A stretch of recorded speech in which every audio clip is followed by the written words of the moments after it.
Le 7 septembre 2025, un volcan endormi s'est rallumé sur la carte. Somgandé a livré un secret minéral capable de déplacer des alliances, mais les premiers écrans n'affichaient que des chiffres rétifs, densité anormale, réseau cristallin si vaste que les équipes ont soupçonné un artefact magnétique avant d'admettre l'évidence. Si un pays enclavé détient soudain l'actif le plus convoité du siècle, que devient l'équation de souveraineté ? Et où se place Ibrahim Traoré dans ce nouveau jeu pour l'Afrique et au-delà ? Entre liesse nationale et appétits extérieurs, une bascule s'annonce. Sous la présidence d'Ibrahim Traoré, cette découverte ne se réduit pas à une trouvaille géologique.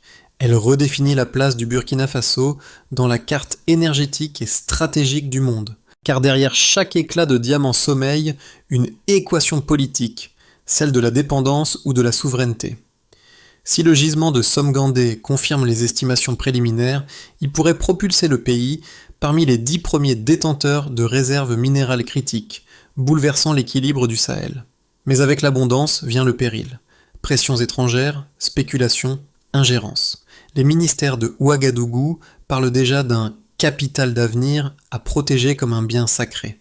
Les promesses de richesse rapide séduisent, pourtant Ibrahim Traoré répète que la véritable valeur réside dans la maîtrise et la connaissance. Ce diamant, affirme-t-il, doit être taillé par des mains africaines, pas étrangères. Alors que les projecteurs du monde s'allument sur cette terre rouge, une question persiste. Comment transformer cette étincelle en destin durable ? Ce sera le fil rouge de l'enquête qui suit. La révélation a éclaté à l'aube du 7 septembre 2025, lorsque les capteurs d'une mission d'exploration sino-burkinabé ont affiché des valeurs jamais observées, plus de 280% au-dessus des densités de référence pour le carbone cristallisé. Les ingénieurs ont d'abord cru à une interférence électromagnétique. Les données ont été recalibrées 3 fois avant de confirmer l'anomalie. Ce matin-là, sous les collines de Somgandé, une structure souterraine immense a trahi la présence du plus vaste gisement de diamants continus jamais détecté sur Terre. Quelques heures plus tard, Ibrahim Traoré a reçu le rapport à Ouagadougou. Son cabinet a déclenché le protocole d'urgence. Déploiement de géologues militaires, blocage du périmètre aérien, coordination directe avec les scientifiques. Au coucher du soleil, la nouvelle courait déjà sur Africa News et Reuters. Le Burkina Faso venait de changer de catégorie. Les comparaisons pleuvaient, certains y voyaient le premier puits de pétrole africain du XXIe siècle. Mais la véritable surprise résidait ailleurs. Le site, longtemps jugé stérile, se trouvait au cœur d'une zone historiquement négligée par les investissements. En moins de 24 heures, l'annonce avait inversé la narration d'un pays souvent décrit comme fragile. Des marchés de Bobo-Dioulasso aux amphithéâtres universitaires, un même mot revenait, renaissance. Pour Ibrahim Traoré, ce bouleversement n'était pas seulement économique. Il y voyait une opportunité d'écrire une page où l'Afrique n'attendrait plus qu'on la découvre, mais se découvrirait elle-même. Ce diamant n'est pas un miracle, disait-il, c'est une épreuve de maturité. Les chancelleries étrangères, elles, interprétaient déjà cette annonce comme le prélude à un réalignement géopolitique. Le Burkina Faso, enclavé mais désormais central, entrait dans la partie. Dès le lendemain de l'annonce, Ibrahim Traoré s'est rendu sur le site de Somgandé. En tenue simple, casque sur la tête, il a foulé la cendre noire du volcan éteint, entouré d'ingénieurs et de soldats. À ses côtés, la géologue principale Aminata Kaboré racontait comment les premiers échos sismiques avaient révélé une chambre de cristal d'une régularité presque parfaite. « Nous pensions mesurer la pierre, dit-elle, mais c'est la terre qui nous mesurait. » Sous le regard des caméras, Traoré n'a pas prononcé de discours triomphal. Il a observé le sol, puis levé les yeux vers les drones militaires qui survolaient la zone. Ce silence a marqué plus que n'importe quelle phrase. Il condensait la gravité d'un pays qui sent le poids du destin sur ses épaules.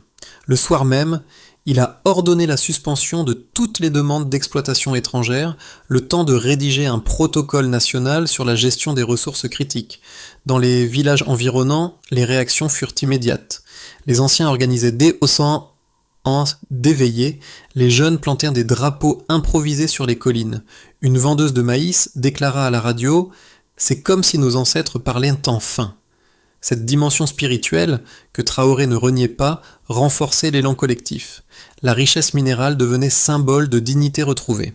En 48 heures, le Burkina Faso passait du statut de spectateur à celui d'acteur principal d'une histoire africaine en pleine réécriture.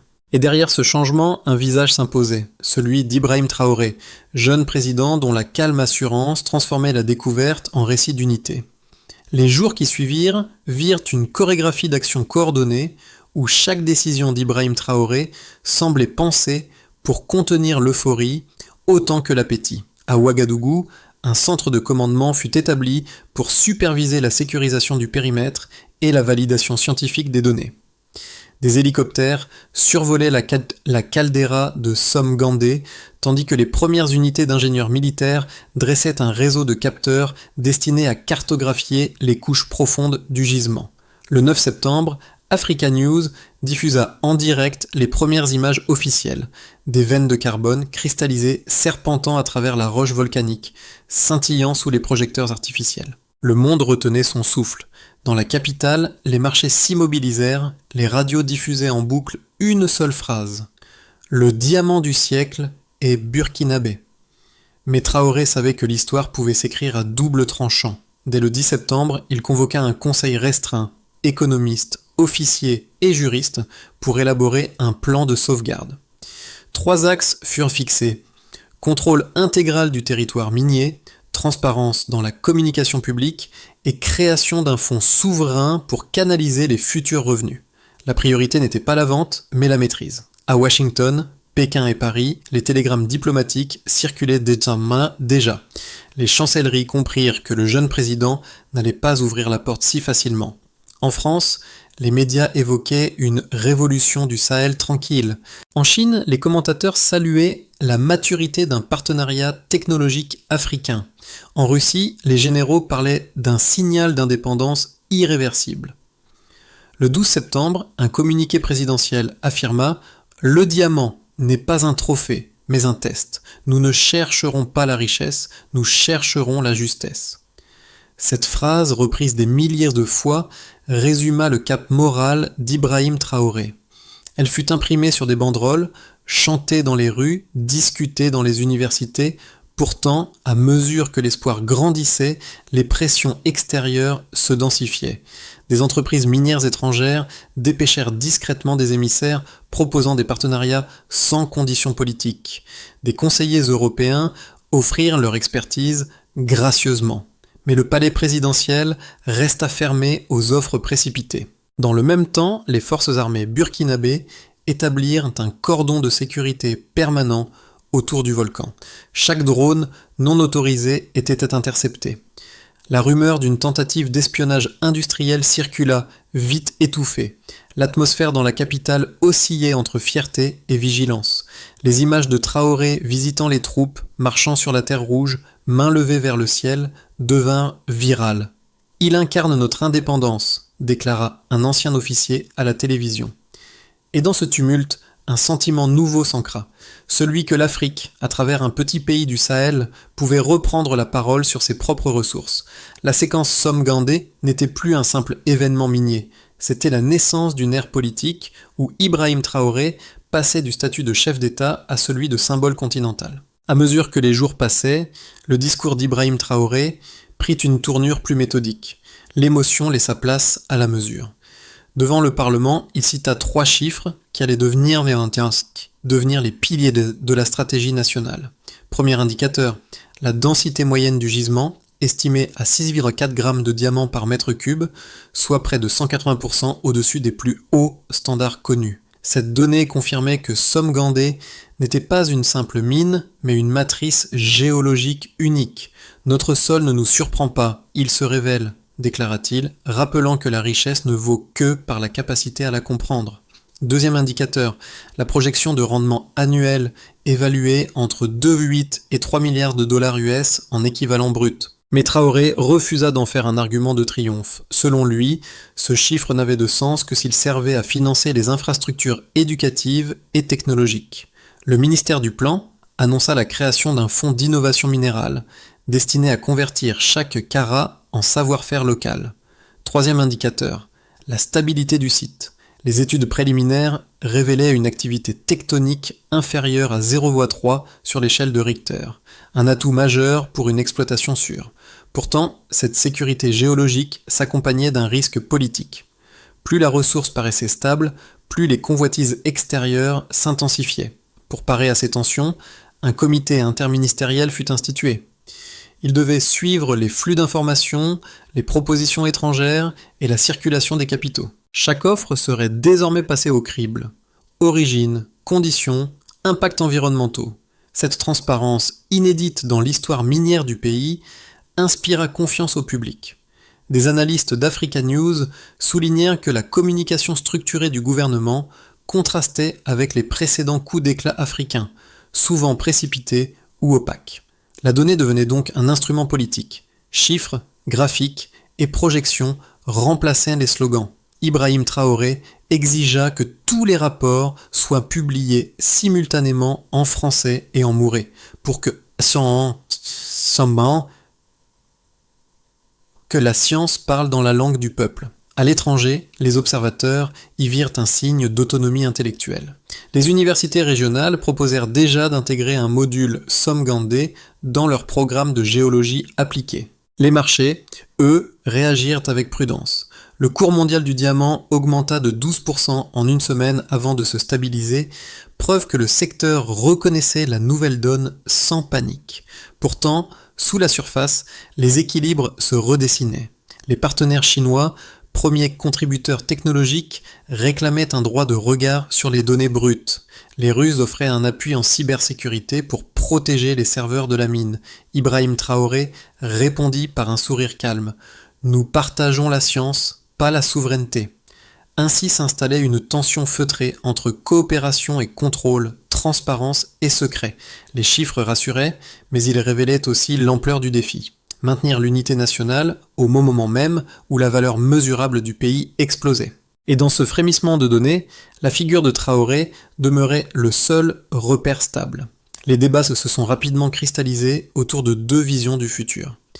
La première thèse, défendue par plusieurs économistes africains, avançait que le Burkina Faso devait monétiser immédiatement la découverte.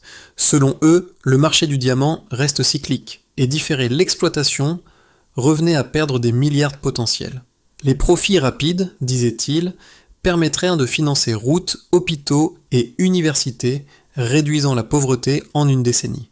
La seconde thèse, plus prudente, soutenue par des stratèges régionaux, insistait sur la souveraineté lente, conserver le contrôle intégral du site, former les ingénieurs locaux et imposer des quotas d'exportation pour éviter la dépendance. Ce camp craignait que la précipitation n'attire les convoitises extérieures et ne transforme le diamant du peuple en piège économique. Ibrahim Traoré écouta les deux camps avant de trancher. « Nous devons penser comme des bâtisseurs, pas comme des chercheurs d'or. » Sa réponse, équilibrée et mesurée, combinait la rigueur des données à la vision politique. Il annonça la mise en place d'un cadre trilatéral, un partenariat scientifique avec la Chine pour l'extraction durable, une coopération technologique avec la Russie pour la sécurité des données et un protocole d'éthique validé par l'Union africaine. Les observateurs étrangers saluèrent cette approche acoustique. Chaque partenaire entendrait l'autre sans dominer la partition.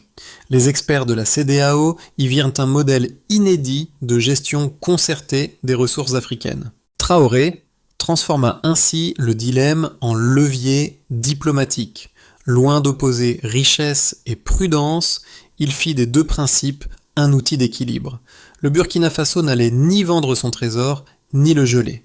Il allait l'étudier, le protéger et l'enseigner. Ce choix, jugé idéaliste par certains, devenait le cœur d'une nouvelle doctrine africaine. Un diamant peut briller seul, mais un continent doit réfléchir ensemble, conclut-il devant les caméras. Ce jour-là, le débat cessa d'être économique pour devenir civilisationnel. Le vrai trésor n'était pas les diamants. C'est par cette phrase qu'Ibrahim Traoré ouvrit son allocution du 14 septembre 2025 à mi-parcours de la crise. Car sous la couche de carbone cristallisée, les géologues venaient de détecter autre chose. Des gisements de terres rares essentiels à la fabrication de batteries, satellites et systèmes d'armement. En un instant, Somgandé passait du rang de mine spectaculaire à celui de nœud stratégique mondial. Les analystes étrangers comprirent immédiatement. Qui contrôle ces matériaux contrôle l'économie du XXIe siècle. Les capitales occidentales parlèrent de choc tectonique, Pékin y vit la validation de ses alliances africaines, Moscou salua le cœur minéral d'un monde multipolaire.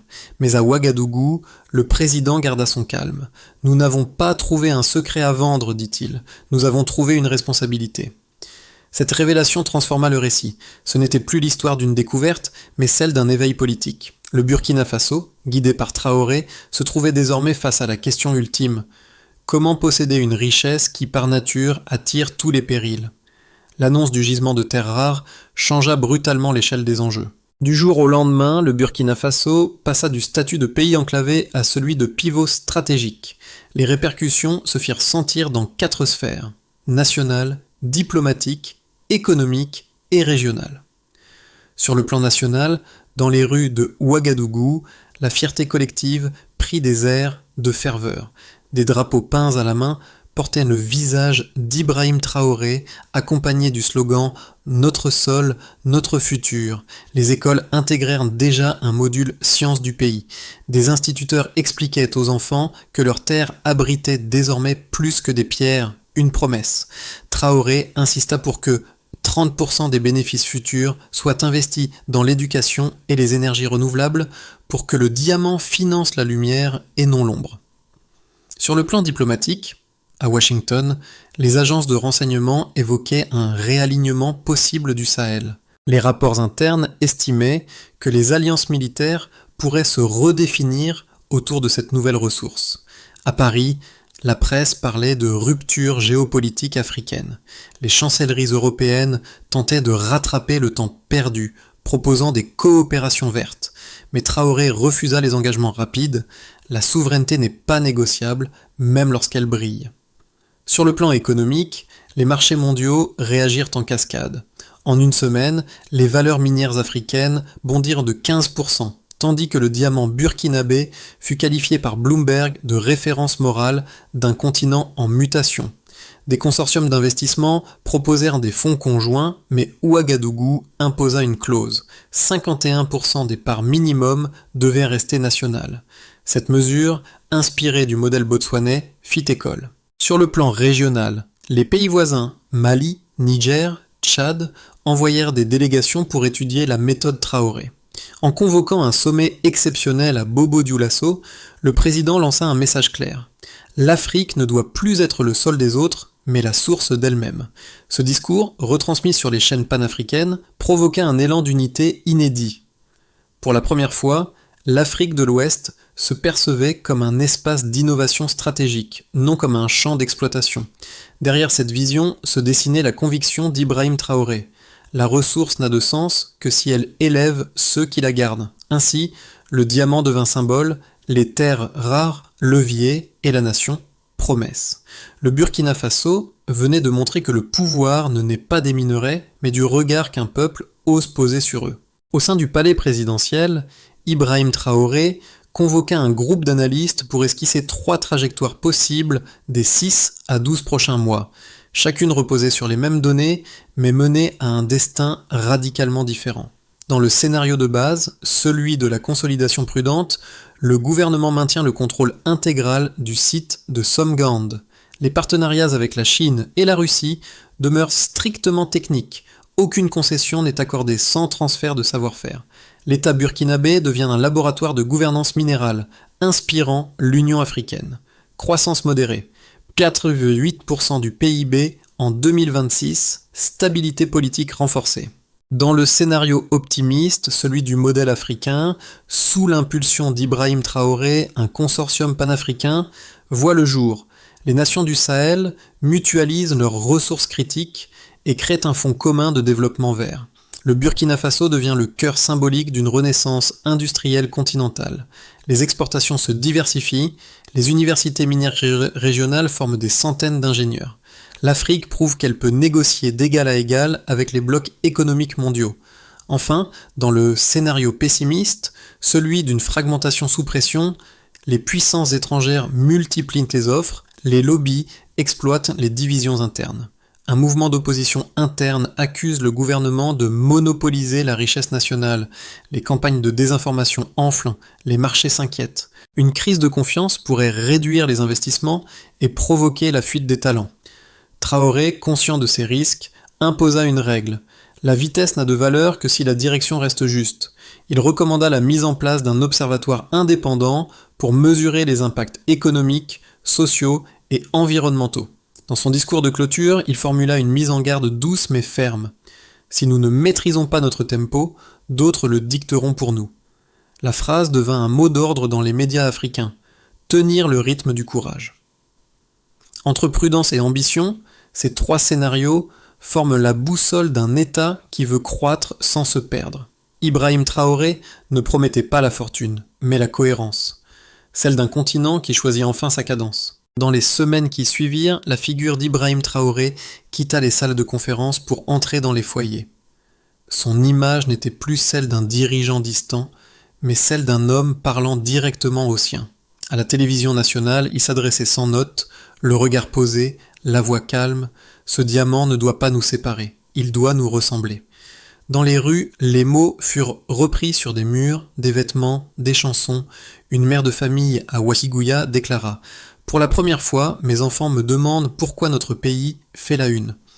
Cet écho émotionnel, imprévu mais puissant, transforma la politique en mouvement collectif. Traoré lança ensuite une série de visites dans les universités et les villages.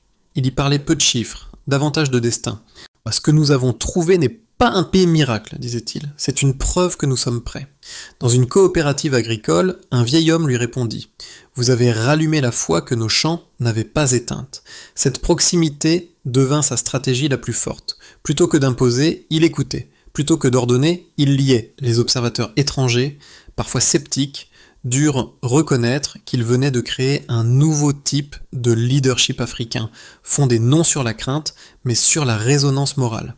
Ainsi, le récit du diamant s'humanisait. Ce n'était plus une question d'exploitation, mais d'appartenance. Et dans ce lien tissé entre la terre et les gens, Ibrahim Traoré rappelait sans cesse que la vraie ressource d'un pays n'est jamais sous le sol, mais dans le cœur de ceux qui le cultivent. À la mi-octobre 2025, Ibrahim Traoré présenta devant la nation un plan d'action en 5 étapes, à la fois pragmatique et symbolique. Ce document, sobrement intitulé « Stratégie Somme-Gandé 2030 », fixait la méthode par laquelle le Burkina Faso transformerait sa découverte en héritage durable. Première étape, sécuriser le site et les données sensibles, renforcement de la surveillance aérienne et cybernétique du site. Des unités mixtes armées-chercheurs assurent désormais la protection physique et numérique du gisement. Deuxième étape, former une génération d'ingénieurs locaux. Création de l'Académie nationale des mines, destinée à former chaque année 500 jeunes ingénieurs en géologie, robotique et environnement. Le savoir, dit Traoré, est le seul minerai qui ne s'épuise pas. Troisième étape, établir une charte de transparence continentale. Définir une charte de transparence certifiée par l'Union africaine. Tous les contrats devront être publics, traduits dans les langues locales et validés par un comité indépendant. Quatrième étape, diversifier les usages et les produits finis.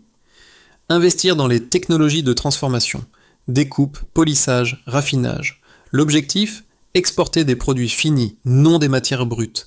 Cette étape vise à multiplier par 3 la valeur ajoutée intérieure d'ici 5 ans. Cinquième étape, partager la gouvernance au niveau africain. Lancer le consortium africain des ressources stratégiques, ouvert à tout État souhaitant mutualiser recherche et défense des sites critiques. Cette alliance visionnaire sera le socle d'une autonomie régionale. Ce plan, loin des promesses grandiloquentes, incarnait une discipline nouvelle. Traoré rappela « Nous ne cherchons pas à être riches, mais à être maîtres de notre rythme. » Le peuple applaudit, non pas l'ambition, mais la clarté. Ainsi naissait la première doctrine africaine d'exploitation éthique des ressources, sous la conduite d'un homme qui voyait dans la géologie une école de souveraineté. Au crépuscule d'un long voyage, Ibrahim Traoré retourna à Somgand. Le volcan dormait toujours, mais la poussière rouge semblait respirer. Autour de lui, les soldats, ingénieurs et villageois se tenaient en cercle, silencieux. Ce même lieu où tout avait commencé devenait désormais un sanctuaire national, un rappel que la force d'un peuple réside dans son unité. Il ramassa une pierre, la fit tourner entre ses doigts, puis la remit au sol. « Ce n'est pas un trésor, dit-il doucement, c'est une promesse. » Cette phrase, reprise à la radio et dans les écoles, résuma la philosophie de son mandat, rendre à la terre ce qu'elle a prêté, sans orgueil ni peur. Dans ce moment suspendu, chacun comprit que la découverte dépassait les diamants et les minerais. Elle parlait de dignité, de mémoire et d'avenir. Le pays, longtemps regardé comme périphérique, avait trouvé son centre. Et tandis que la nuit enveloppait le Somme-Gandé, une conviction s'enracina. Le Burkina Faso n'était plus un nom sur une carte, mais un battement dans l'histoire africaine. Ibrahim Traoré, par sa constance tranquille, venait d'ouvrir une ère où le courage se mesure à la patience. Aujourd'hui, le monde observe le Burkina Faso comme on regarde une étoile nouvelle dans un ciel ancien. La découverte de Somme-Gandé n'est plus un simple récit national. C'est un miroir offert à l'Afrique entière. Sous la conduite d'Ibrahim Traoré, la terre rouge du Sahel a cessé d'être symbole de manque pour devenir terrain d'un renouveau collectif. Mais chaque renaissance appelle ses gardiens. Ce diamant, devenu lumière d'unité, exige vigilance et foi, car la souveraineté n'est jamais acquise. Elle se cultive jour après jour dans les gestes simples d'un peuple qui croit en lui-même. Alors, que restera-t-il de cette histoire dans 10 ans ? Peut-être une nation plus instruite ? Des enfants apprenant que la richesse commence par la connaissance, peut-être un continent conscient de sa valeur. Et vous, lecteurs, que feriez-vous si votre sol cachait un futur capable de transformer votre monde ? Le volcan de Somme-Gandé s'est tu, mais son feu veille encore dans les consciences éveillées d'un peuple qui a choisi de se lever.